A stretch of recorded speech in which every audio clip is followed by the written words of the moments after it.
Your Steve Jones Show podcast will start shortly. The Steve Jones Show podcast is sponsored by Brewers Outlet, your beverage supermarket on Reagan Street in Sunbury.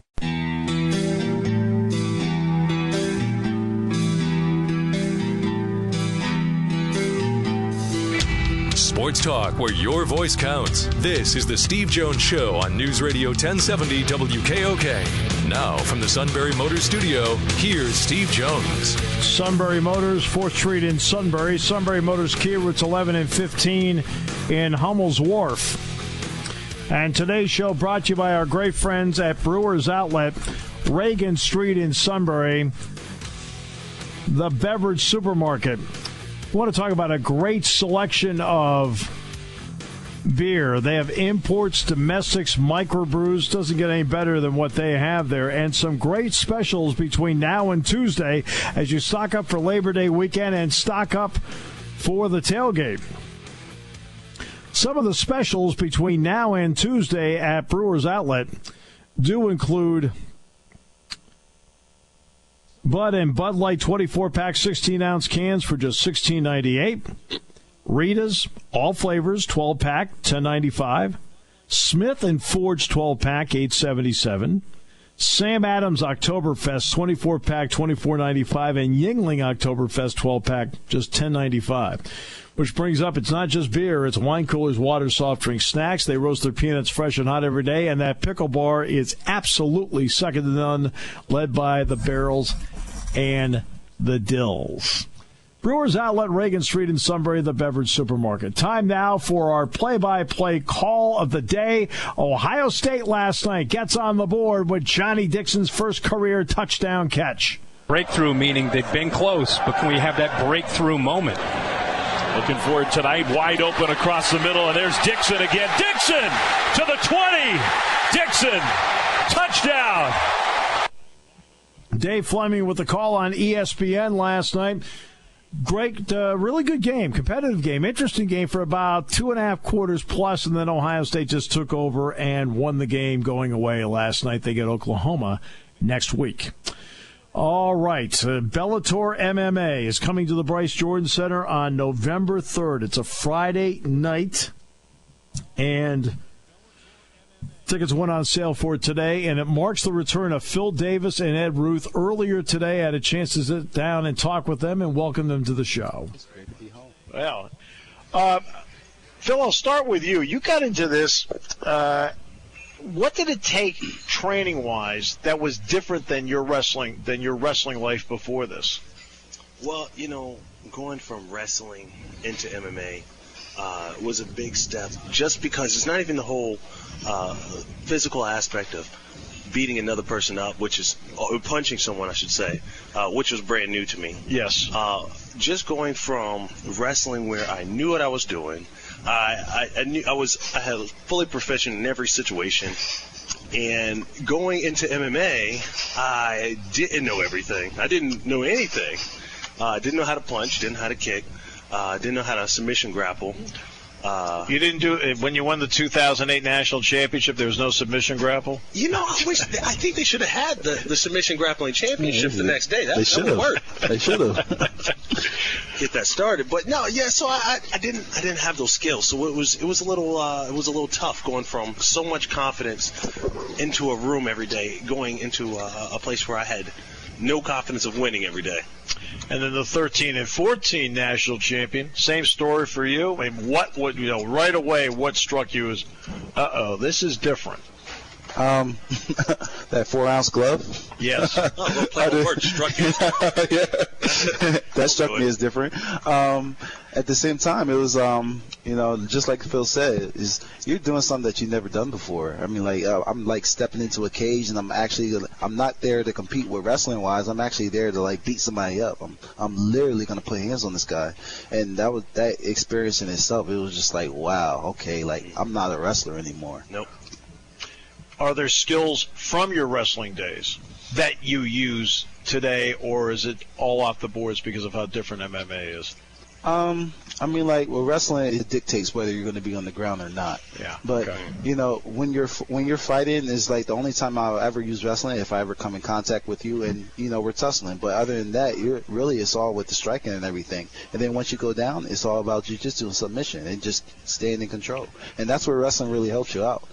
For the two of you, were there mentors along the way that said, okay, this is how you have to do it and why you have to do it once you get in the octagon? One of my biggest mentors, actually Phil's one of them. Yeah. Phil, I don't know if another you guys big saw, that was a mentor. single tear that just fell my eye. I know. I could see the emotion at Phil Davis, for the first time in the 15 years I've known you, that you're almost speechless. Yeah, exactly. Yeah, he was one of my mentors.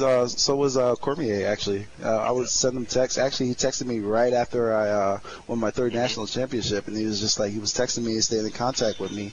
And after a while, I just kept gravitating towards him, and you know, I started asking him, hey, what do you do for this? What do you do for that? And I kind of been picking his brain. I mean, you win 3 straight national championships, and then, of course, you won yours before he came here. You win your 3 straight. All right. You have to make a decision as to what to do. So why did you go this route? What attracted you to saying, you know, that will be? Well, I did make the Olympic team. I know that. That was one reason. Right, I understand.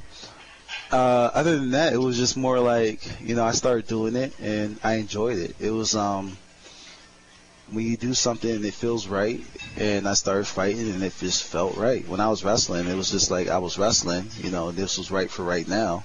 And then once I started fighting, it was just like, okay, I could definitely gravitate and just kind of go into this right now, because obviously I could still use my wrestling mindset, and I can still use things that I have from wrestling, and I could still take it with fighting. And, you know, it was just like I couldn't go any other direction. I was just like, man, this is perfect.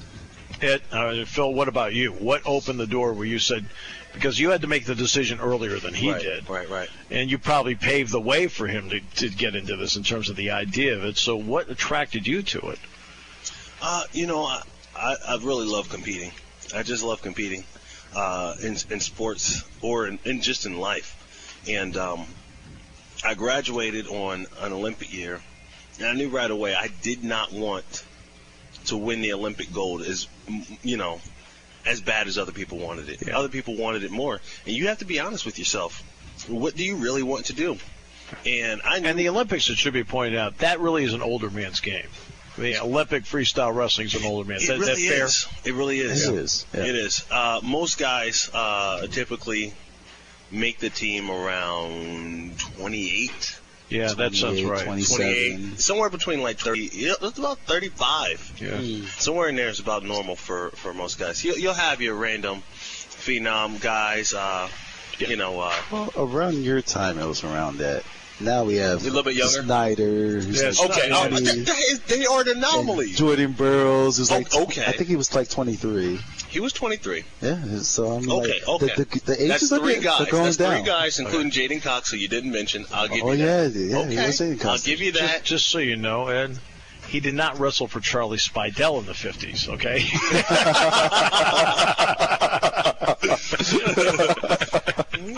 So it wasn't a bygone era. Right. How about that? What opened I was that door? wrestling for Bill Cole. Kind of loud. But you saw the attractiveness of it and the possibility of staying in something that was competitive that fits some of your skill set, right? Right. And MMA was just it was a great fit. And I saw some guys that had a lot of success that came from wrestling background. And I was like, man, this could be a lot of fun. And I think I have what it takes, and I'm willing to dedicate myself to this. And I'm willing to put all my eggs in one basket. This is no longer about doing this for sport. I want to do this and be the very best at it. And that's something I can put all my heart behind. Wrestling, don't get me wrong, the Olympic gold is a special thing to win and to capture. But in my mind and in my heart, I just didn't want it anymore. And there's something to be said about living that Olympic dream. I've been broke for 5 years while I was in college, and I wasn't interested in living. possibly 4 or 8 more years of my life trying to make this team. Ed's laughing to the point where I think he empathizes with what you're saying. It's crazy because when you're chasing an Olympic title as a wrestler, people don't understand. It's a whole different sport. It's like you're a college wrestler. You do folk style. Now you're doing freestyle. Right. Rules change. Everything changes. And in Russia, for example, they're superstars. Oh my! They drive the big cars, the whole deal. That doesn't happen with American wrestlers. No, here. not with wrestling here. No. Still in a Nissan. All right. A proud sponsor of Penn State football. I'm still Uber. I'm Uber. Now I realize that the question I'm going to ask is about a guy that's in UFC. Sure. But what did Conor McGregor just going out there with Floyd Mayweather, did that do anything as a plus for MMA, or was it a negative for MMA? I feel like we may disagree on this. I mean, like, it can go both ways. I mean, like, the one thing that I did not like was the fact that everybody thought that Conor McGregor was going to go in there and be the boxer who was like the best boxer ever. You know, the guy does talk a big game, and he makes people believe. He's a very inspirational character. But at the same time, it was like, you're going to fight the best boxer ever, and you can't really go into another discipline. It's just like what I was saying. It's like folk style and freestyle. I mean, like, it's 2 different sports. It's like 2 different rules. So when I go overseas, now all of a sudden my style has to change. That's the same thing. I mean, like, he steps in, his style has to change. And obviously, you can see that even though he's a good fighter with MMA, you go into a boxing ring and you change a couple rules and you take away a couple of his tools, he became a different fighter. He became an average boxer. Yeah. Do you have a different opinion at all there, Phil, or is it about the same? I think I agree. Yeah, I think I agree. I didn't think he was going to say that, actually. You know, I think MMA only really wins in the fact that it was an audible loss. It's going to take place, obviously, in the Bryce Jordan Center on November 3rd, a Friday night. We're looking forward to that. And tickets start at just $25, reasonably priced. Available at the center box office. They started selling this morning at 10. Ticketmaster as well. And sell the place out because you are now involved in what people would feel is a growth sport. And you must sense in the places you go it's becoming a growth sport. Oh, absolutely. Fair enough? Absolutely. It's growing in every demographic. And I kind of wanted to mention this too. Yeah, go ahead, Ed. We were in the same car before, but this one means way more to us. It's just like, now it's like, not only are we in the same car, you know, we're back at our alma mater. And like, it's like, this is great. Like, you know, it's like, it means the whole full circle. Yeah, it has come full circle. Mm-hmm. Right. He's Mr. Wonderful. You are billed as Ed Ruth. They keep calling me Easy Ed. I mean, like, Easy Ed. and, you know, after a while, I kind of fed into the name. You know, they call me Ed. You know, so recently, Dark Cowboy. Okay. Well, how do you feel about Mr. What do you not feel for Mr. Wonderful? He's a great guy. He is. He always has been. I got to give him credit too. He's wonderful. You guys are too much. You guys know how to make a boy feel special. Yeah, that's right. Well, you're both Pennsylvania guys. You guys you're just trying to pump me up and wine and dine me. I know what's coming next. This is what we do at the restaurant. I know what's coming next. Yeah, that's what we do here at the tavern. We wine and dine and have a good time. I know what's coming next. Oh, you're looking for the fastball inside at the chin, aren't you? Well, it was an absolute pleasure. The two of you carved out some time to come down here and be with us. And hopefully we can get a huge crowd in there for you on Friday, November 3rd to see the two of you come back home and get the job done. So, appreciate it very much. And thanks for everything, all the thrills you gave all these fans here. Oh, thank you. And you're national champion. Far from it. Honestly, it means so much to be able to give something back to all the fans and supporters over the years in Red Claw. Yeah, and they did in droves. Oh my gosh, in droves. Yeah, guys, thanks a lot. Yeah. Ed Ruth, Phil Davis. Yep, joining us on the show today. Great to hear from them. Phil, of course, won the national title in 2008. Ed won 3 titles in 2012, 13, and 14. 2 of the all-time greats in Penn State wrestling history. Now in MMA, they're going to be in the Bellator MMA at the Jordan Center on Friday, November 3rd. Back with more in a moment on News Radio 1070 WKOK, brought to you by Brewers Outlet.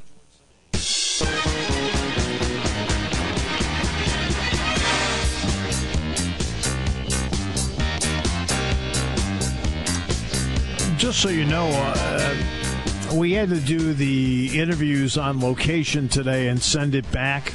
So if the quality was not to the usual standard in terms of sound quality, I apologize for that. But we also thought it was really important because there's so many great wrestling fans in our area that really appreciate what Phil Davis and Ed Ruth did in their respective careers. We wanted to make sure we got the interview on. So it may not have been the grade A 100% in terms of sound quality where it's got that deep, rich sound to it, but I think it was enough for everybody to have a general idea of what the two young men are doing right now.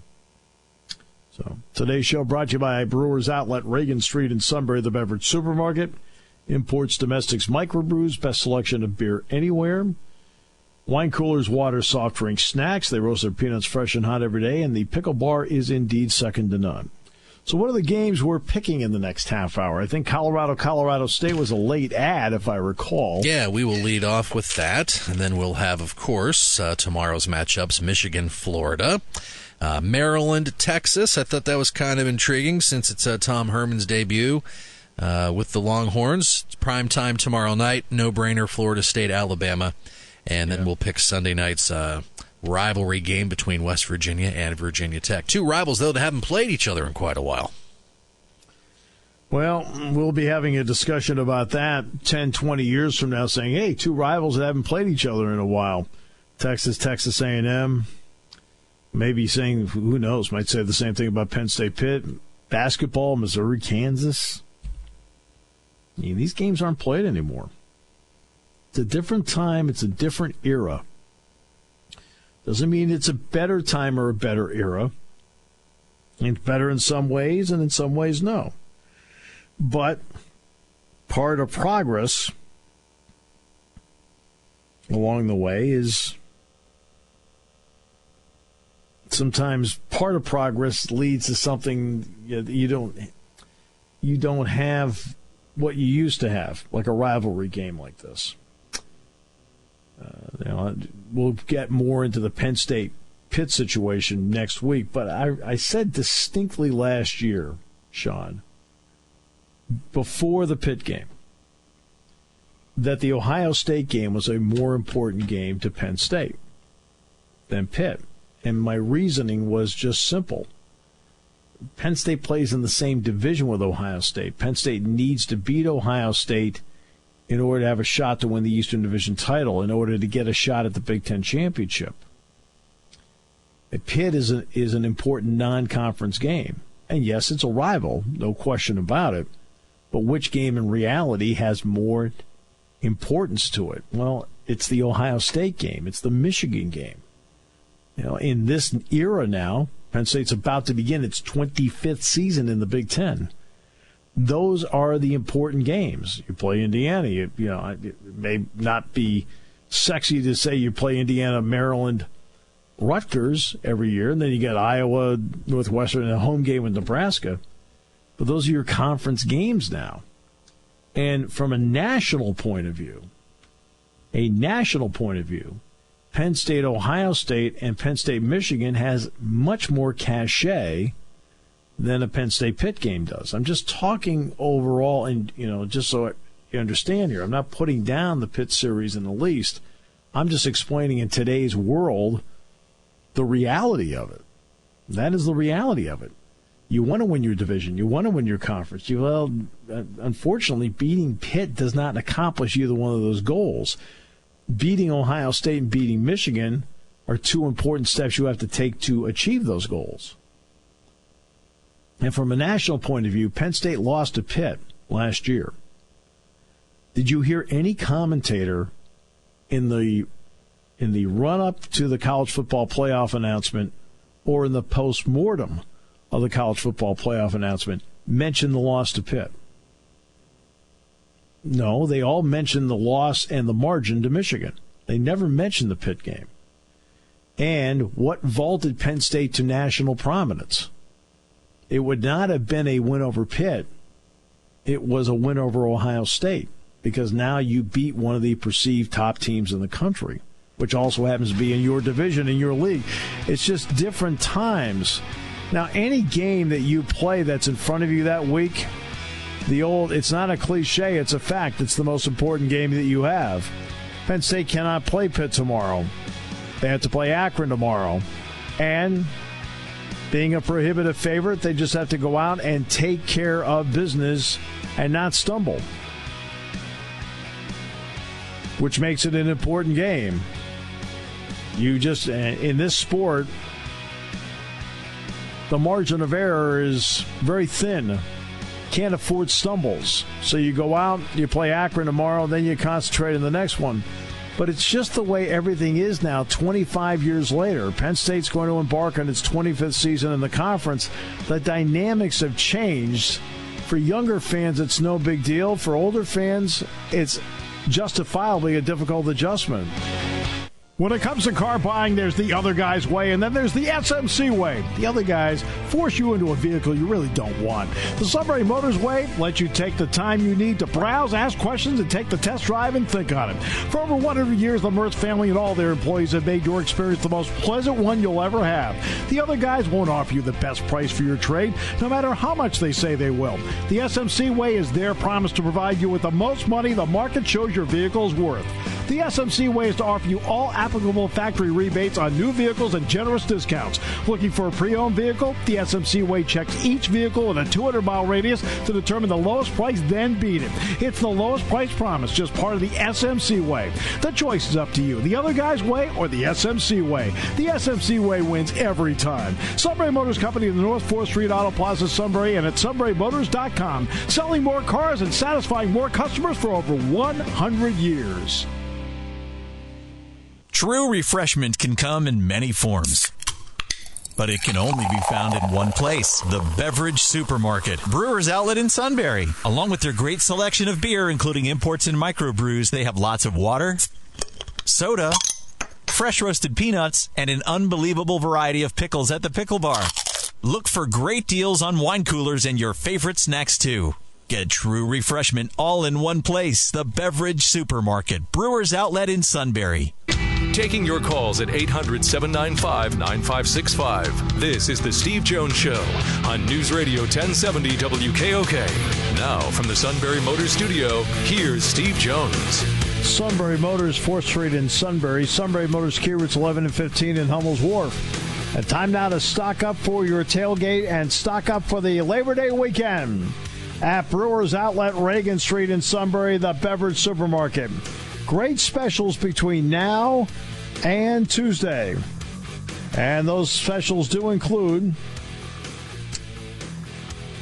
Bud and Bud Light 24-pack 16-ounce cans, $16.98. Rita's, all flavors, 12-pack, $10.95. Smith & Forge 12-pack, just $8.77. Sam Adams Oktoberfest 24-pack, just $29.95. And Yingling Oktoberfest 12-pack at $10.95. It's all at Brewers Outlet, Reagan Street in Sunbury, the Beverage Supermarket. Time now to start picking some games. Sean's there along with the defending champion. He is back. He is back. Hi, guys. How's it going? Good. Good. Well, Tough let's get to the today. games. Tough day today? Tough day today?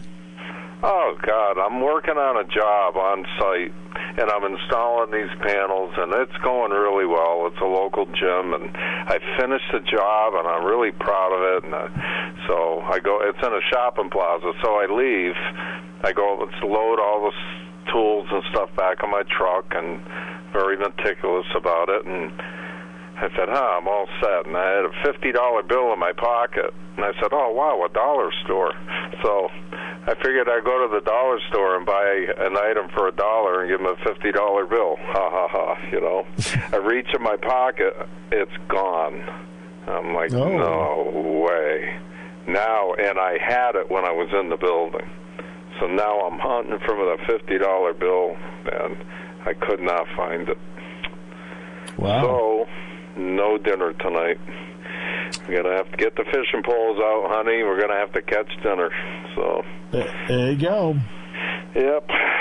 So, hi, honey. And I'm not home. So, anyway, that's it. Outside of that, good day. So, I'll just charge the guy $50 extra for the job. child psychology. Sure. Yeah. Did you see the game last night? The game went about the way I thought it would. Really? Yeah. That's the team I'm going to see, Indiana. They're pretty good. So. Well, I'd said on the show yesterday, as Sean knows, that I thought it would be a very good game for 2.5 quarters, then Ohio State would pull away. Indiana's pretty good. The coach was taken back. He started crying at the start of before the game. He was crying on TV. I was like, why are you crying, man? So, he's an Indiana high school coaching legend. A lot of people have great respect for him. So probably coaching the Indiana University football team meant a lot to him. But here's the issue that Indiana has, and it's a 180 from what an Ohio State fan thinks. An Ohio State fan, because they are so conditioned to rooting for winning teams, some of them great teams, an Ohio State fan is conditioned to waiting for something great to happen. An Indiana football fan is conditioned waiting for something bad to happen and the floor to fall in. Yeah. And in the third quarter last night, that happened. Yep. I was not impressed with Ohio State. I only saw the first half, so Big Brother was on. Wasn't great. You guys got to watch Big Brother. Oh, my God. Oh, come on. Why don't you like it? I just have a very small window of free TV time that I have, and I just it gets soaked up by sports for me anyway. Yeah, me too. So. But Big Brother's like a sport. Anyway, my wife loves it, so it's like a Super Bowl when it's on, and it's on 3 nights a week. Here comes the Super Bowl of picking. Here we go. All right. Hey, with all this Big Brother and Judge Judy, Steve, that he's watching, this could be our chance. We got her in. He did this. He did the same thing last year, and we still lost. It's true. I watched Big Brother and Judge Judy last year. Now I do my homework. I'm ready to roll. In it to win it, baby. Okay. Well, we'll start out with the game that actually is just a few hours away, 3 hours away tonight, Friday night, 8 o'clock, Colorado State in Colorado. Good luck finding it on TV. It's on Pac-12 Network. Ooh. Who's first? The defending champion. Yeah. All right. The Rocky Mountain Showdown. I'm shocked this year how many great games there are to start the season, but this is a good game. McIntyre's a great coach. He's got his running back returning. They got a good defense. Colorado State's good, but not quite there yet. I got Colorado by 4. I also have Colorado. I think they'll. I guess that's the key. You know, that's the burning question. Are they going to be able to continue this year what they did last year? But we'll take the Buffs here out of the gate. Colorado State. They'll go into Denver. I think they'll win the game, and I think it does not hurt Colorado State that they played last week. I didn't know that. That's not fair. Okay. Yes, I know. The fact they put it on national TV probably threw people a wrench. That's what happens when you watch too much Big Brother. Race. Yeah, exactly. So you got Colorado State. Okay. Yes. All right, on to the Saturday games. Tomorrow, high noon, the debut of Tom Herman for Texas. Texas with 3 losing seasons in a row. Will Tom turn it around? And opponent number 1, the Maryland Terrapins. Randy Edsall destroyed Maryland, destroyed their program, and it's going to take them years to rebuild it. I think Texas is going to run all over them. Texas has got a lot of guys coming back. 10 defensive starters coming back, 7 offensive starters. I got Texas by 50. By how? 50? 50. You're saying Fitty Burger? Fitty Burger. 50, baby. They're going to blow them off the field. I'm thinking if there's one upset that can happen this weekend, I think it's this game. I'm going to take Maryland. I think there's just going to be so much pressure in that stadium tomorrow, just waiting for a great performance and a phenomenal start. I'll take Maryland. All right. Why not? True. Who knows who's good? I'm going to go with Texas. I just think playing at home, I think this is too much for Maryland. I think this is a 3-touchdown game when it's all said and done, and it has nothing to do with how good Texas is or Tom Herman. I just think at this point, Texas has more talent. All right, we got Michigan and Florida. I got a free spin. Okay. Suspensions are going to hurt Florida. I don't know what's going on down there. Why they don't have discipline in their team.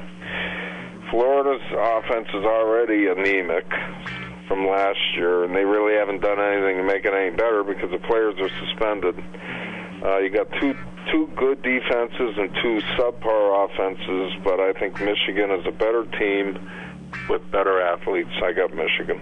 Yeah, that blew me away when I saw the stat. Most games, Florida stays under 400 yards total offense. That, and even during a few of their successful years, going back, close to a decade. But yeah, the 8 Gators that are suspended, I think, and that's tough to overcome. So I'm going to take Michigan too. It's up to 10 now. Oh, it's wow. 10. This has taken all the shine off of this game. I think going in, it was, okay, let's find out how good Michigan is. When the game is over, we will not know how good Michigan is. Florida's really depleted, yet here's the odd thing. I actually think this is going to be a lot closer game than people realize, but I will pick Michigan to win it. I think Michigan's offense has got to kick in. Nobody really knows how good they're going to be. You know, if they can run the ball, and their defense is excellent. But offensive line is good. Tight ends, not so sure. Wideouts, not sure. Good but not great running backs. Really good fullbacks. Quarterback, not a big fan. Right. So we'll save the marquee game for last, so we'll flip quickly to Sunday night. 7:30 game Sunday night, ABC in Landover, Maryland. A couple teams that haven't played in quite some time. West Virginia and Virginia Tech. Yeah, Virginia Tech is the one team that gave Clemson fits last year and could have won the game, come within 20 yards of winning the ACC championship against Clemson. Got a lot of guys back. It's going to be a defensive battle. The Hokies got a better defense. I do not like West Virginia anyway, so I'm taking Virginia Tech. Well, you got Will Greer, who transferred from Florida. Justin Crawford's back. He ran for about 1,200 yards last year. They have great high-powered offense. I'm going to go with West Virginia. I don't like either team, to be honest with you. But I'm going to pick Virginia Tech, and the reason is this. I just don't trust a Big 12 caliber defense playing in a non-conference setting.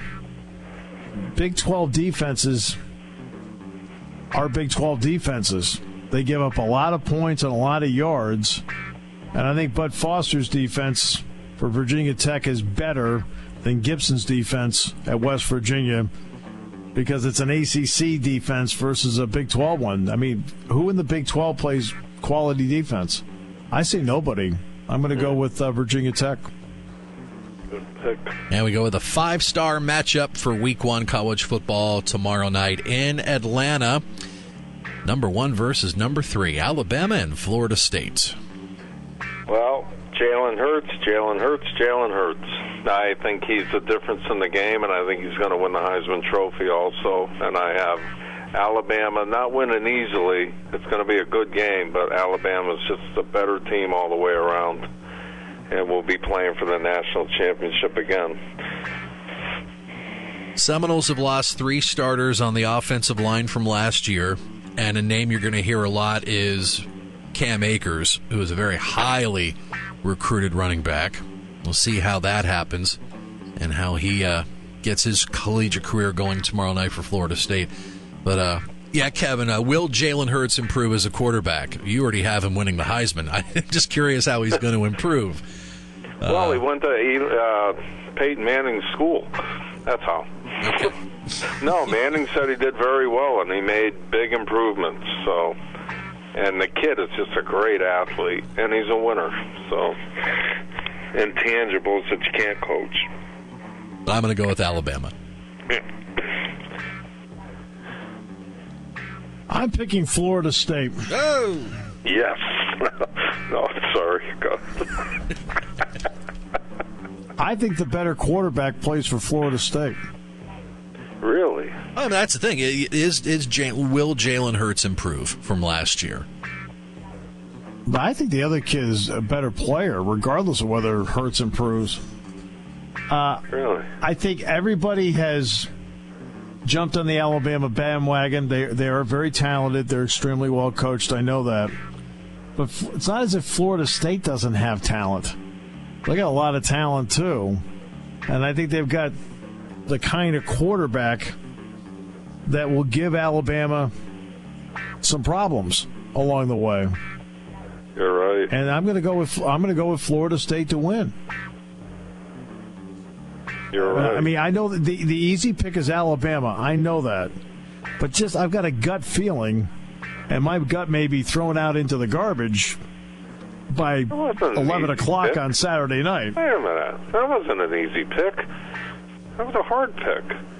I'm talking about for everybody across the board nationally. It's an easy pick. No, Alabama's just a very good team, you know. I use the suit dartboard. I just didn't. I mean, yeah, it's easy just to come out and say Alabama. It just seems like you're ingrained to pick Alabama every single week just because of their track record, and Saban's record overall at Alabama is 119-19. So yeah, it's just picking those spots when you think Alabama's going to drop one, and it's okay. When is the week I'm going to bite the bullet and not take Alabama? And they're very smart teams, too. Think about it. They're playing a game now that really won't hurt them later. You know, first game of the year, so either team loses, it's not that big of a deal. And who's Alabama really going to play the rest of the year? The SEC stinks.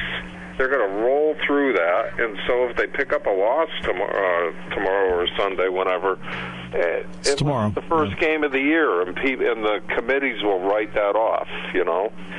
Well, they'll also give them credit for playing each other. Huh? They'll also give them credit for playing each other. In fact, exactly. Look, you went out and played them. Their computer numbers and all that. They played a ranked team, but they played them when it didn't matter, and that's just smart, you know. That's just smart organizations. So what's the bet this year? Wow, I didn't even think of that. Neither did Double or nothing? You got another wedding? Sure. Yes. I think at the moment we're stalled on weddings. Okay. But you never know. I still have one more child that's single. To collect my winning dinner, I had to pay $350 for a hotel room, drive 750 miles, and buy a gift. Yeah, but you left State College with the best pickles on the planet. So that's right. I got the pickles, so that was my pay. So I don't see what the issue is. hey. The issue is you weaseled out of the bet. That's the issue. No. Come on. I invited you to my daughter's wedding. It's okay. I'll be honest with you. You would have invited me anyway. That's probably true.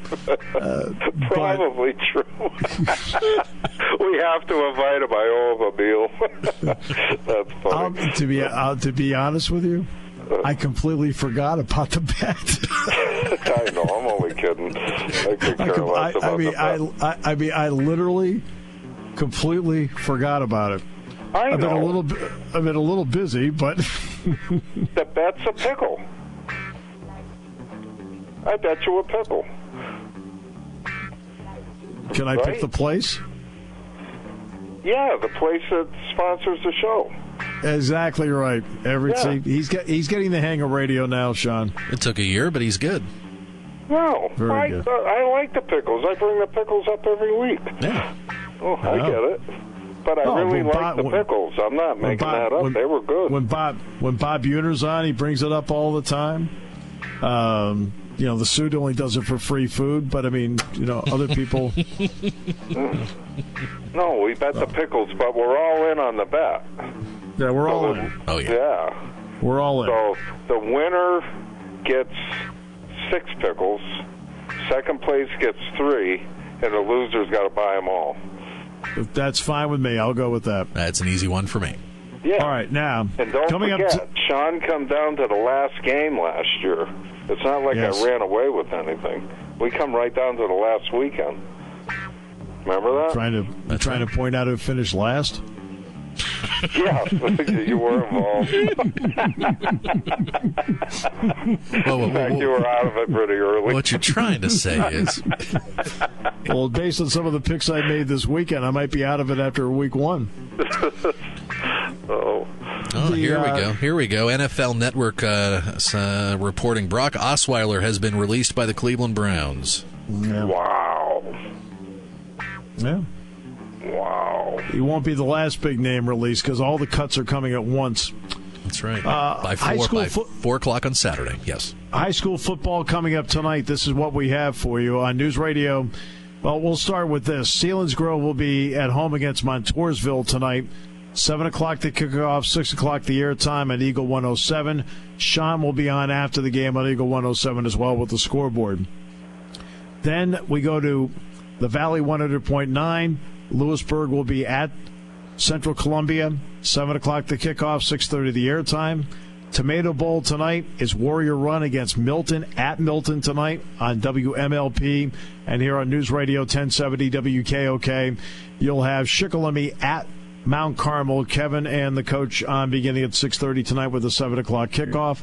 Tomorrow on Eagle 107, 6 o'clock the kickoff, Bucknell and Marist at Mathewson. 5 o'clock will be the airtime at Eagle 107. And, of course, Penn State football tomorrow on News Radio 1070 WKOK at noon. Airtime is set for 10:30.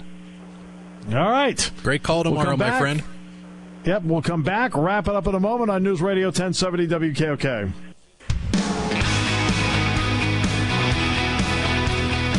Thanks to all of our guests that were on the show this week, including John McClain from the Houston Chronicle, Jack Ham, Terry Bowden, among many others. Phil Davis and Ed Ruth today, Audrey Snyder today as well. We thank them. We hope you're enjoying it. I know we're enjoying bringing the program to you very, very much. We're back on Tuesday following Labor Day. Big week coming up next week, obviously. We'll recap Saturday's game. Tomorrow's kickoff is set for noon. Jack Ham, Derek Williams, and I on the air beginning at 10:30 tomorrow morning outside the Jordan Ticket Center. Today's show has been brought to you by Brewers Outlet, Reagan Street in Sunbury, the Beverage Supermarket. From the Sunbury Motor Studio, I'm Steve Jones. Thanks for joining us. This is WKOK Sunbury.